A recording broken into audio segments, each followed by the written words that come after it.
Hello, Anima electricals. হ্যাঁ বলছি, আপনি কে বলছেন? হ্যাঁ, আমি বাপি বলছি। হ্যাঁ বলুন।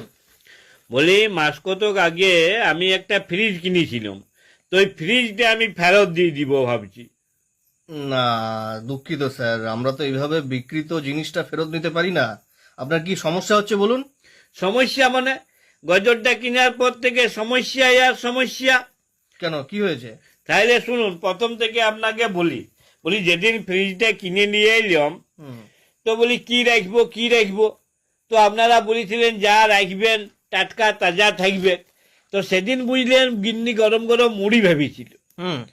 তো আমি ওই মুড়ির তিনটাই ফ্রিজের মধ্যে রেখে দিলাম। তো সকালবেলায় বুঝলেন এমন মিয়াইছে যে মানুষের মুখে দিয়া তো দূরের কথা, কুকুরগুলো পর্যন্ত মুখে দেয় না একগা। আরে বাবা, আপনি মুড়ি রাখতে গেলেন কেন? অন্য কিছু খাবার জিনিস রাখতে পারলেন না? রেখেছিলাম, বিস্কুটের ডিব্বাটাও রেখেছিলাম। ইস, বিস্কুট গুলো আবার রাখতে গেলেন কেন? ওটা তো নিশ্চয়ই নরম হয়ে যাবে। আর নরম, পাতলা পাতলা পায়খানার মতন এমন ল্যাটপেটা হয়ে গেছিল একগা। তবে উকটা কুকুরগুলো বেশ ফুর্তি করে চেটে পুটেই খাইছে। কেন, আপনি ভাত ডাল শাকসবজি কিছু রাখতে পারলেন না? আর ভাতের কথা বলবেন নাই। তো সেদিন খাওয়া দাওয়ার পরে ভাতটা বাড়ি গেছিল। তো গিন্নিকে বললাম, শুনো এক কাজ করো, ভাতটা জল ঢেলে ফ্রিজে রেখে দাও, দেখি ফ্রিজে আমার নিটা কেমন হয়।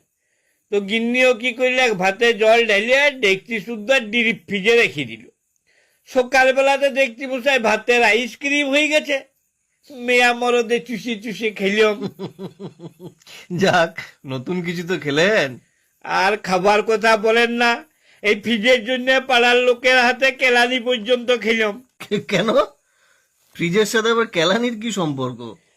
আর বলেন নাই মশাই, সেদিন বুঝলেন পাশের ঘরে সকাল থেকে দু ভাইয়ে দমে চেঁচামেচি করছে। তো আমি অনেকক্ষণ ধরে শুনিয়ে শুনিয়ে আর থাকতে লাগলাম। দিয়ে ওদিকে যে পরে বললাম, শোন, তোরা এত মুখে মুখে না চেঁচাইয়ে ফাটাফাটি গুতাগুতি লাঠালাঠি যা পারবি কর। যত বরফ লাগবে আমি দিব, তোরা ঘষবি। আমি নতুন ফ্রিজ কিনেছি, বরফের অভাব হবে না। তো তাহা মশাই, নিজেদের গন্ডগোল তো থেমে গেলে, যে দু ভাইয়ে মিলে আমাকে একদম কাতলা পাড়া করে দিলে। ইস, আরে এসব ঝুট ঝামেলার মধ্যে আপনার থাকার কি দরকার ছিল? নতুন ফ্রিজ কিনেছি, যদি কিছু লোকের উপকারে লাগে তো লাগুক।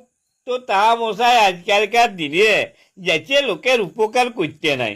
কিন্তু এটা তো মানবেন যে আপনার গ্যাসের খরচ অনেক কমে গেছে।